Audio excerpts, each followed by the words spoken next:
မင်းဘာဖြစ်နေတာလဲလို့မေးလိုက်တိုင်းဘာမှမဖြစ်ဘူးဆိုတဲ့စကားနောက်ွယ်မှာတကယ်တော့စာမျက်နှာပေါင်း100ကျော်ရှိတဲ့အတိတ်ပဲတွေရှိနေတယ်ဆိုတာသင်သိပါသလား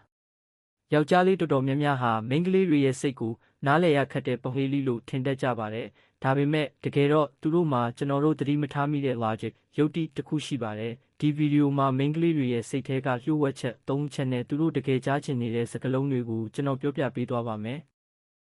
ဗီဒီယိုအဆုံးမှာတော့သင်ဟာဘာမှမဖြစ်ဘူးဆိုတဲ့စကားရဲ့အနက်အဓိပ္ပာယ်ကိုကျွမ်းကျင်စွာဖတ်တတ်သွားပါလိမ့်မယ်ခံစားချက်ကအဖြေထက်အရေးကြီးတယ်ပထမဆုံးအချက်က solution validation ပါဥပမာသူအလုပ်မှာအဆင်မပြေလို့လာပြောတဲ့အခါသင်ကဒီလိုလှုပ်လိုက်လေဟိုလိုလှုပ်လိုက်လေဆိုပြီးအဖြေသွားပေးတတ်ပါတယ်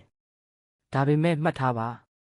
သူကအဖြေရှာဖို့လာတာမဟုတ်ပါဘူးသူ့ရဲ့ပင်ပန်းမှုကိုနားလည်ပေးဖို့လာတာပါမင်းတော်တော်ပင်ပန်းသွားမှာပဲငါသာဆိုလဲစိတ်တူမိမှာဆိုတဲ့စကားတခွန်းကတင်ပေးတဲ့အဖြေ100ထက်ပိုတန်ဖိုးရှိပါတယ်သူတို့စိတ်ထဲမှာငါ့ဘက်မှာတယောက်ယောက်ရှိနေတယ်ဆိုတဲ့ခံစားချက်ကနံပါတ်1ပါပဲအသေးအဖွဲလေးတွေရဲ့စွမ်းအားဒုတိယအချက်က micro tension လို့ခေါ်တဲ့အသေးအဖွဲလေးတွေကိုအလေးထားတာပါမိန်းကလေးတွေဟာလက်ဆောင်ကြီးကြီးတွေထက်သူပြောပူးတဲ့စကားလေးတခွန်းကိုမှတ်မိနေတာကိုပိုပြီးစိတ်လှုပ်ရှားတတ်ပါတယ်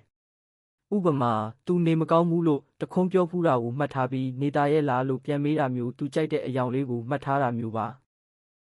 ဒါဟာသူတို့ကိုငါဟာအလေးပေးခံရသူပဲလို့ခံစားရစေပြီးတင့်အပေါ်ယုံကြည်မှု security ကိုမြင့်တင်ပေးပါတယ်ဘာမှမဖြစ်ဘူးရဲ့အတိတ်ပဲကဲလူတိုင်းသိကျင်နေတဲ့ဘာမှမဖြစ်ဘူးအပိုင်းကိုရောက်ပါပြီသူတို့ဘာမှမဖြစ်ဘူးလို့ပြောတဲ့အခါအတိတ်ပဲနှစ်မျိုးပဲရှိပါတယ်တကယ်ကိုစိတ်ဆိုးနေလို့တင်ကိုယ့်ဘာသာကိုစဉ်းစားမိစေချင်တာနှစ်သူကိုဂယုတစိုက်နဲ့ထက်ခါမေးပေးစေချင်တာဒီနေရာမှာအေးလေဘာမှမဖြစ်ရင်ပြီးတာပဲလို့ပြောပြီးထွက်သွားတာဟာအဆိုးဆုံးအမှားပါပဲအဲ့ဒီအစာမင်းမျက်နှာမကောင်းဘူးတခုခုရှိရင်ငါ့ကိုပြောလို့ရတယ်နော်ငါစောင့်နေမယ်ဆိုတဲ့လေတံအေးအေးလေးကသူတို့ရဲ့စိတ်တကားကိုဖွင့်ပေးနိုင်ပါတယ်